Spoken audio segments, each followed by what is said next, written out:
Becc, I'm sure you've never heard this before. You are on the call with a prospect and Yeah. they say, we are using a vendor for that already. I mean, you've never heard this before, right? Nobody has ever heard this before. No, I've never heard it once on a call.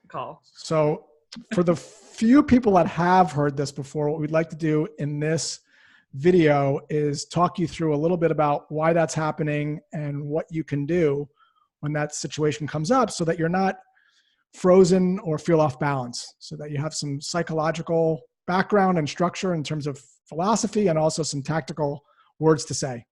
So Becc, when people say, I already have a vendor, is that the truth, or are they maybe lying, or what's your take on that first off? Yeah. So first off, it's the truth.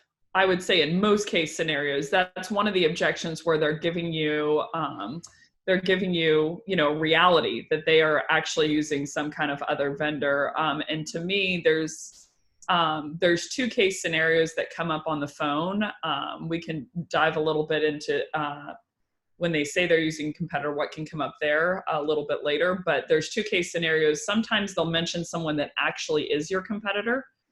And sometimes they'll mention someone who's adjacent, who doesn't compete with you head to head. And I think it's really important on how you handle both of those situations differently. I agree. And I also think going into objections, the other big thing I want to talk a little bit about before we get into the tactics is your intent. Yeah. And mindset going into an objection, because so many people want the talk track to be able to have the magic words to be able to overcome the objection so they can actually move the sale forward. And that intent can be really problematic, not only for you because it puts so much pressure on yourself and you feel rejected when they don't change their mind, which oftentimes they might not if you try to overcome it. Yeah. And it also puts a lot of pressure on the prospect. When they feel like you're, kind of pushing back. There's a thing called the backfire effect. It's a psychological principle grounded in behavioral economics, and it kind of goes like this: when you tell people they can't do something or you disagree with them, they sort of dig their heels in further and deeper. So if I say to Becc, "Hey, Becc, we can go anywhere you want to eat dinner, except for Japanese," assuming Becc likes Japanese, she's like, "Well, that's where I want to go." So we have to be cognizant of this, that very rarely when you try to overcome objections, do you end up winning. Anyone listening here, you've probably rarely changed your mind. So the approach that I'm going to talk about, we'll see how Becc feels, we may have different approaches, is to not try to overcome it, but to just try to understand it and to see if the prospect is open. That's a key word there, to new possibilities that may help them realize something that they don't have today. And the answer is okay either way. And when you kind of go into that with that intent, it just creates a very different environment when you are having that conversation with the prospect. Also, your tonality is super important as well. When we get into the words, we're going to talk about what to say, but also your energy and how you deliver the words, which is why the video is going to be so great today, is that you actually hear, how I deliver certain words so that things can't escalate and there's not this like tug of war. So Becc, philosophically, are we aligned on this, or are you more in the camp of, Josh, hey, I'm in sales. I do need to overcome this so that I can wedge myself in there and get a meeting. What's your take on it? I would say in my earlier part of my career, I would have been anti Josh Braun. And now in the latter stages, in my infinite wisdom at 33, I'm more pro Josh Braun camp of, I think like you mentioned, it's like sales, whether you like it or not, is a long tail game. Regardless of if in an SDR position or an AE position, you're actually taking it through to close. I think people can sense, they're like a horse. They can sense, danger. They can sense intent. It can sense when someone's after something. And so I think your intent and your mindset going in, even though, it can not get you the deal in the short term, sometimes it will get you the deal in the long term. And I'll give you a really great example. I was going to give him a shout out on LinkedIn, but this weekend, I was at Nordstrom's looking for some boots for this tour that we have coming up. I'm like, okay, I want some new boots, to keep my feet warm. And so I walked in and my mom was saying, hey, there are these couple of boots. They're combat boots, women's combat boots. You might like them, da-da-da. And I said, no, I don't like them. And she kept pushing. She was like, no, I think you'll like it because of this feature and this feature and this feature. And this guy, this gentleman walked up. And he said, can you tell me a bit about what you're looking for? And instantly, internally, my radars go, like, all these shields start coming up of like, he's going to try and close me on these boots. And like, you know, I'm already like recoiling back. And I said, well, what I'm looking for is this. I want some combat boots, but I don't want any average everyday combat boots. I want some really interesting, modern, clean looking, you know, you could wear them in a really nice setting, combat boots. So basically something that would be really fashion forward that like Beyonce would wear without a heel. And he just looked at me and he said, why is that important to you? And I said, well, you know, when it comes to my style, I like to be very, very casual, but I also like to be very, very well put together. Not today, but in normal settings. And he just looked at me and he goes, you're not going to find that in here. And I was shocked. And I said, where do you think I could find it? And he said, well, I've been online quite a bit recently, and I think you could go here, here, and here. And he helped me find another pair of boots online that he would get no commission for. And I just sat there staring at him. And he was like, I hope you have a great day. And he walked off. And I just sat there. I bought the pair of boots online. And then I walked up to him and added him on LinkedIn. I said, I want to make a post about you because actually what I'm buying these for is this tour to talk about, you know, selling and mindset being, you know, very, very important. And I just commend you for what you just did. He knew that nothing in that store would really fit my need. And so he walked away. So I think, you know, long-term, it's like, I want to go back to that store and find some pair of boots where he would get commission because of his character in that situation. That is such a great story. And you're talking about it now, and you've mentioned the brand 3 times because it's so rare. And so the big takeaway here from a mindset perspective, and I think Becc and I are saying the same thing, is to do what that salesperson did, which is essentially to detach from the outcome. Yeah. And to have an abundance mindset, like the salesperson knows there's going to be 5 more people walking through the store and everything's going to be fine. Yeah. When you kind of are latching on to every single opportunity and thinking, I got to get this one, that's where that intent starts to go a little haywire. So detaching from the outcome and having an abundance mindset. All right, let's get into some words now in phraseology. And we're going to talk about not only what to say, but how to say it. Becc, I don't know the stat exactly, but I read a stat that what you say is a smaller percentage of what people hear than actually how you say it. And then there's the whole body language thing, but like how you say something is like 60% of what people hear, then what you say is actually even a smaller percentage of it. So we want to pay attention in this video to not only what we're saying, but also the tonality. It'll be interesting to compare Becc and I's tone as we go through this. So whenever I hear an objection, one of the first things I like to do is I like to just not do anything. I like to just give it 2 or 3 seconds. Like someone says, I'm already using a vendor for that. Yeah. And just to do nothing. And that's going to do 2 things. One, it's just going to calm you down just for a second. And it's also going to calm the prospect down because they are expecting a fight. They're expecting a rebuttal script. The next words out of my mouth are what I call a diffuser. And there's lots of different ones, but one of my favorite ones is, oh, that's okay. And the prospect is not expecting that. They're again expecting you to say some semblance of telling, what don't you like about them? What aren't you happy with? They're expecting it. And so they're expecting this fight. So just by being quiet for 2 or 3 seconds and to just say, that's okay. You're automatically going to create an environment that's just going to calm things down, almost like a yoga class rather than CrossFit. So that's my step 1. Becc, you probably have a different step 1 than I have. No, I mean, it's not about steps for me. For me, I think that's a great first step, by the way. To me, your hunt and any kind of objection handling or overcoming. I know you don't like that word, but you know, I do not like that word. Oh, what do you use instead? Something with a D, I feel like. There you go. Diffusing objections. So in any kind of objection, you know, I think what's really, really important is you are on the hunt for information. You are not on the hunt to overcome whatever they just said. So I like to, with my reps over here at Chorus, I like to challenge them that at the end of the call that they have with their prospect, I want to be able to quiz them on information about the prospect. You're like a Sherlock Holmes. Yeah. So I want them to understand. I want them to be really, really aggressive about finding out the situation and the granularity of the situation, because there's a lot of situations when someone gives you an objection where you actually won't be a good fit.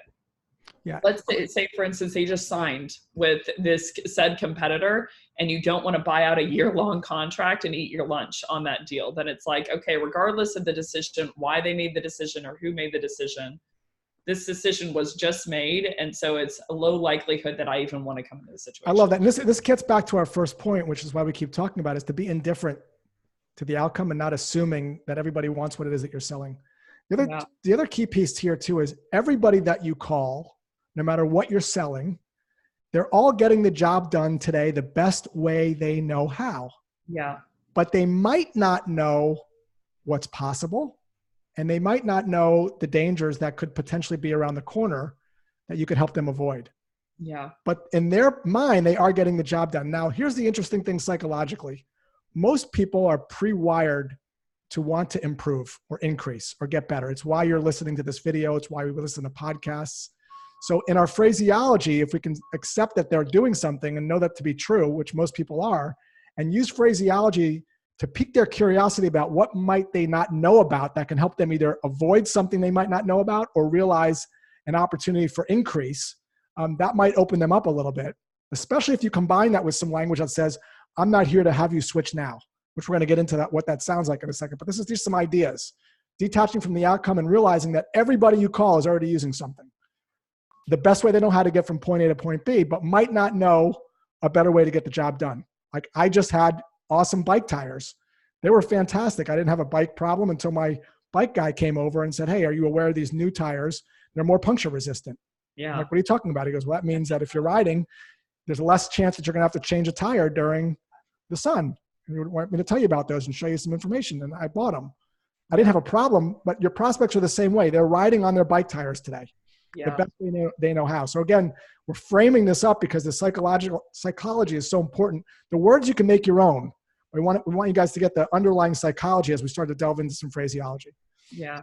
I don't know, Becc, if you have anything to add to that. Yeah, no, I think that's a very interesting point. I know that everyone's going to say, just give me the damn tactical tips. Yes, we're going to get there, guys, in 27 seconds. Well, Isn't that what everyone says? Give me 30 seconds. Just hang up now. Give me 30 seconds and I'll tell you something. Isn't that what everyone says on a cold call? We're hiding them. Way to like amp up pressure. If you give me 37 seconds, I'll tell you why I'm. Please don't do that. That's another video. All right. Yeah. So I think intent is everything. It's like I was even having a call yesterday where I'm like, I was trying to get us to do something to course correct a little bit. And I think the reason that the feedback was really well received is the person on the other end of the line knew that my intent was to always make them better, like that I was on their side. I think your prospects understanding that and walking away from certain deals is a very, very good litmus test for this from their perspective. But I think telling them the truth, even when it's not to your advantage, or giving them information, even when it doesn't help you sell, is a real key to building rapport. Because if you don't have trust with your prospect, if they don't believe that you're going to help them, they don't believe that you're after their own good, I think regardless of whatever words you said, they're going to find a different reason. They're going to say, not interested, no budget. They're going to throw out 15 different objections at you because they just don't want to buy from you. I love it. And we've caused this ourselves as sales professionals, right? The negative stereotype that people have of salespeople. So we have to work really hard through our language and our intent, as Becc said really well, to kind of fight against that. All right, so let's get into language here. Yeah, language. Becc, do you want to go first, or do you want me to go first? We'll role play, and then we'll dissect it. Gentleman's choice. We'll have Becc go first. I'm going to be the prospect. We're going to be on, let's say, a cold call, and the prospect is going to say, Becc goes through a pitch, and we get the objection. Becc, sounds good, but we already have a vendor for that. So time out before we role play. I went from a high level when it comes to I'm using a competitor, and I know this is going to be super nerdy, but now you can figure out what I do on Friday nights is to think about this.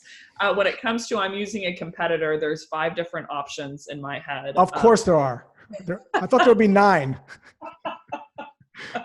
Let's go. Only 5? Okay, guys, only 5.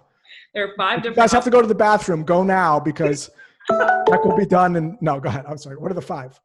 The 5 different options when someone says I'm using competitor is, number 1, they say I'm using a competitor and they give you no information. Number 2, they say I'm using a competitor and I'm really happy with them.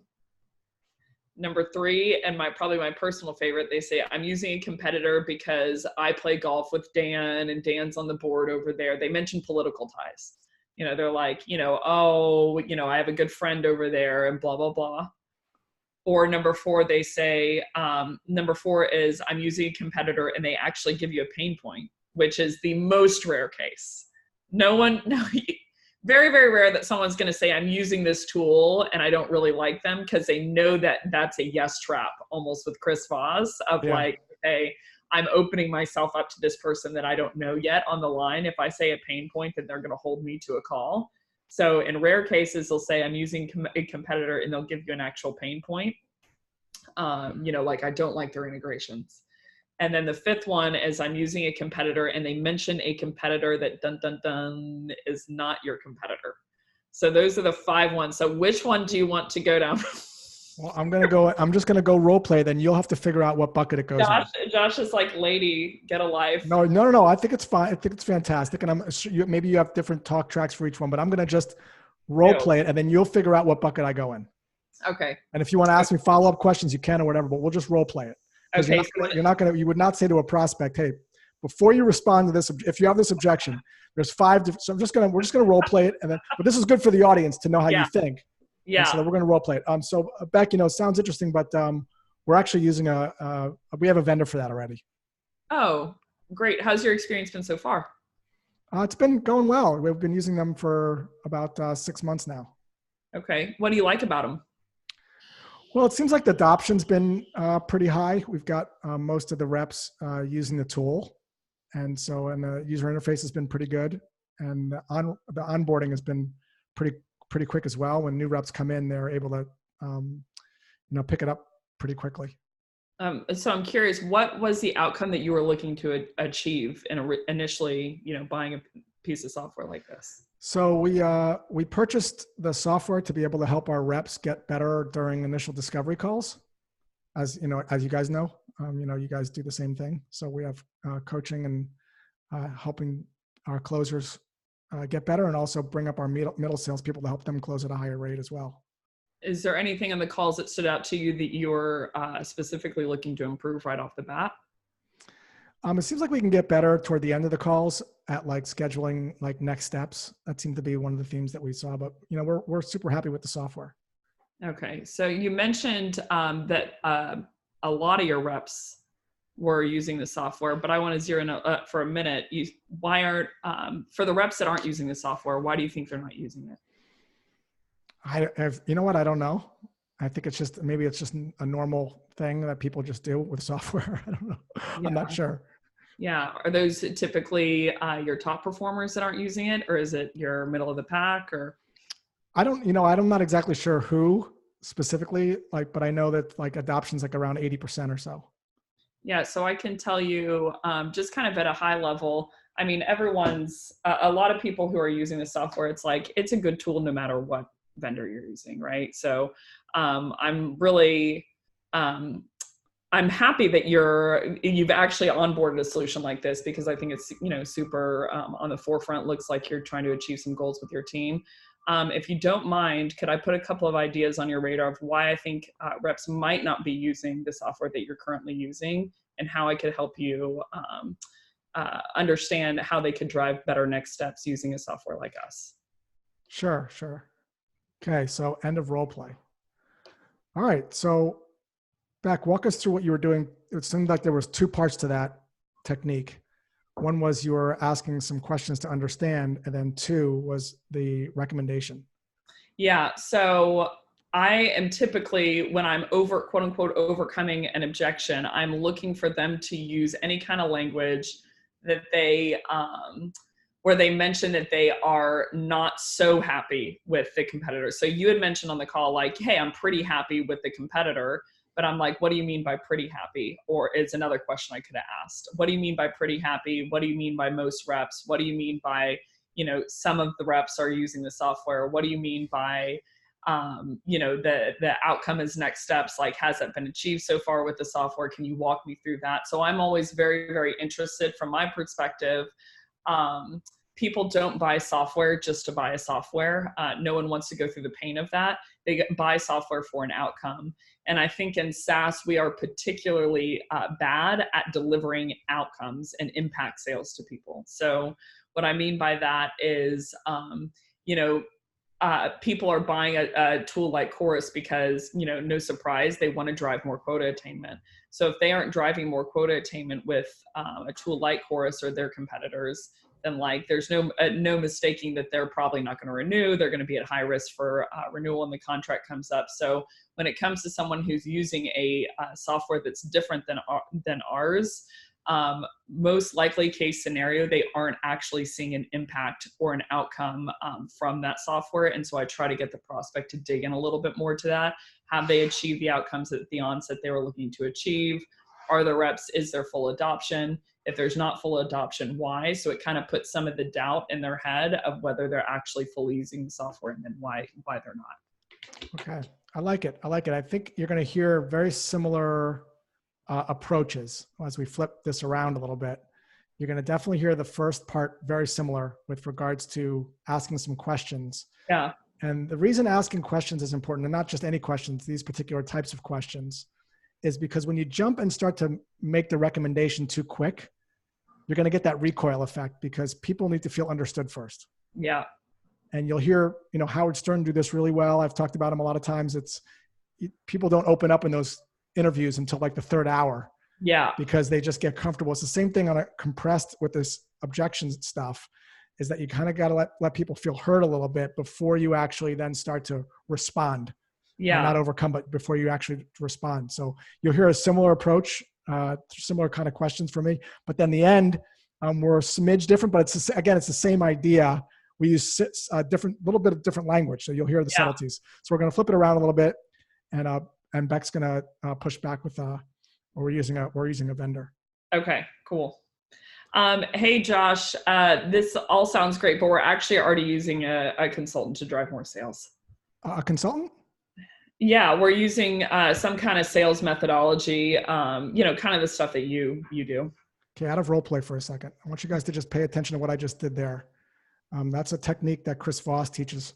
That was interesting. That was a mirror, right? So I just said a consultant, you take the last 2 or 3 words, and Becc knows this technique, and she just automatically, even though she knows it, it was just natural for her. So how do you use it? You take the last 2 or 3 words and then a slight uptone.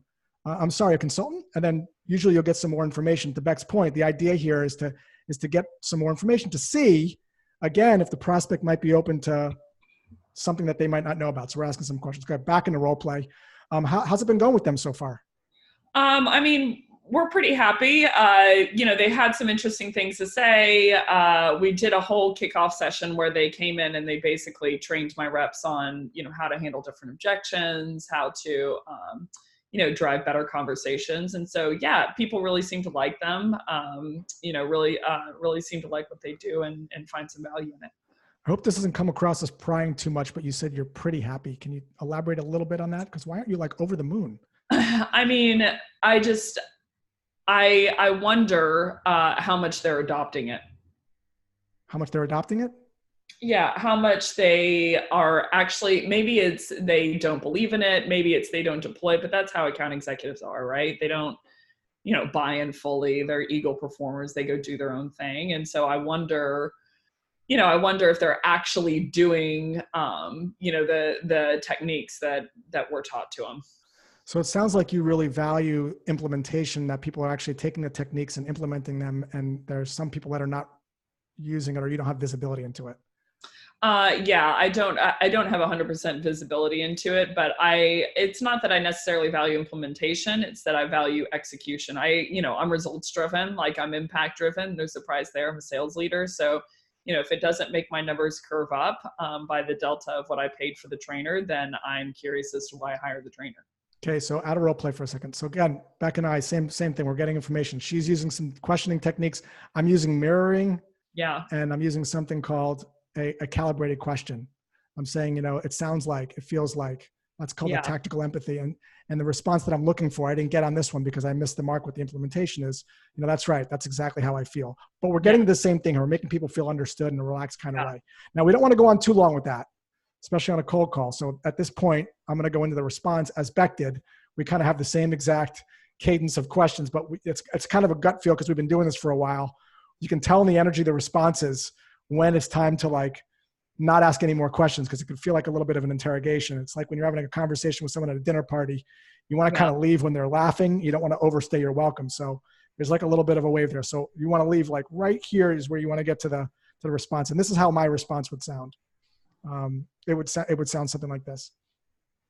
Beck, most of the time when I speak with someone, they are using software when I call. I wish I was a good enough salesperson to call right when the time is right, but I'm not that good yet, unfortunately. I don't know if what we have would be of value to you, but if you're open to it, let's see if there's opportunities beyond what you have right now in terms of adoption. Not for now, but at some point in the future. Is that something you'd be open to learning about? Again, not to move anything along right now, but just to see if there's some things that could benefit you somewhere down the line. Yeah, sounds good. So that's the idea here is, and I'm using the word in the future to kind of diffuse this idea of now. I'm using this idea of, would you be open to, this is language that's going to put the prospect in control. Yeah. I wasn't as smooth as I normally am on this role play, but that's the idea is like, are you open to not now, opportunities beyond what you have now, and not sure if this is a fit. This is all language that's meant to reduce the pressure and to start to build the trust. What I really like about what you just did is I'm a big fall on your sword, self-deprecation, accountability for lackluster outreach. Like that is my go-to, or it's something I really like hearing.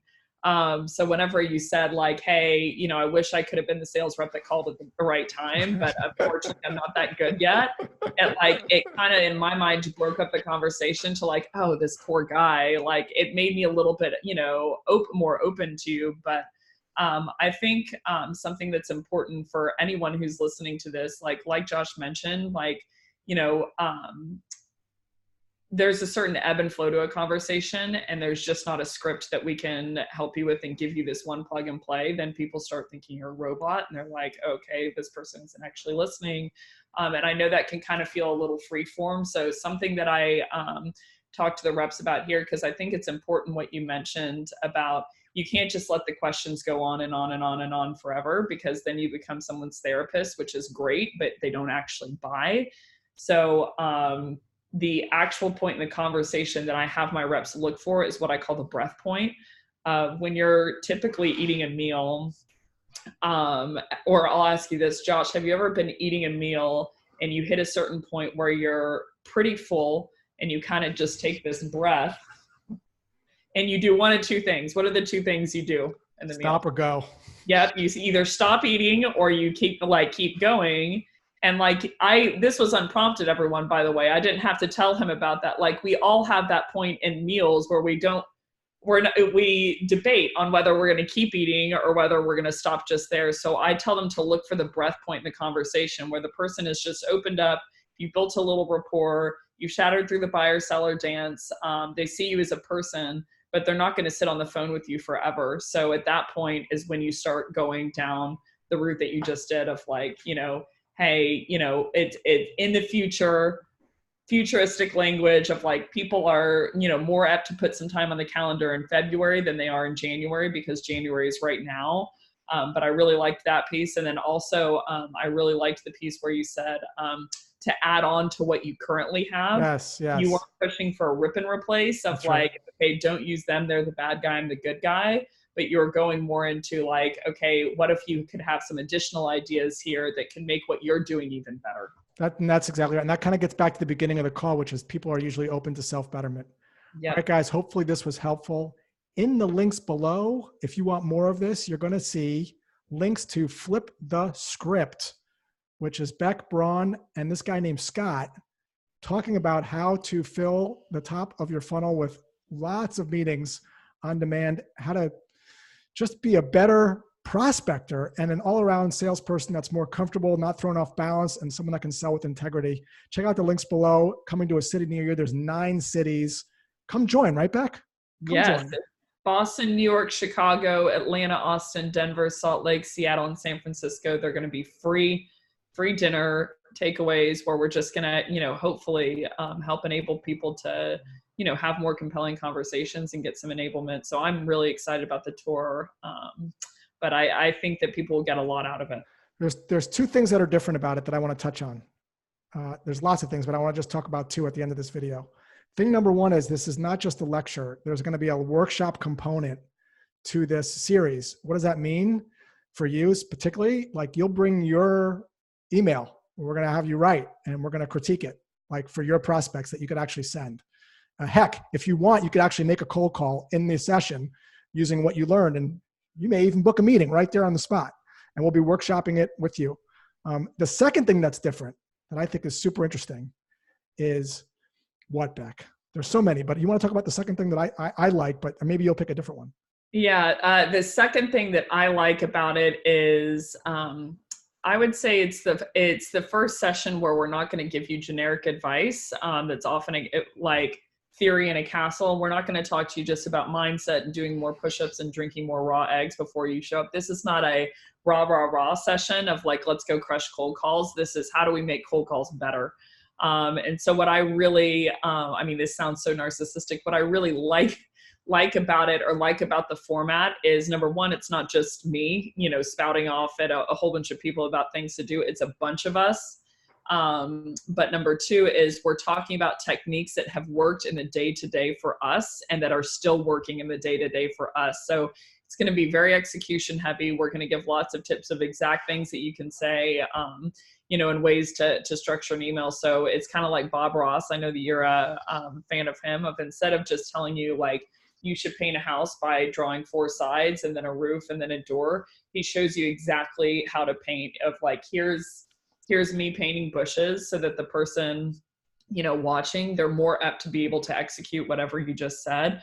We really are aiming to bridge the gap between us and everyone, not just in terms of, like making a bond there, but enabling people to really, really do, what we know, works for each of us in our day-to-day, and how we've helped, really drive more meetings and hit more quota. We will see you in one of the 9 cities linked below. Hope to see you guys there. Have a good one. Thanks, Beck. Thank you.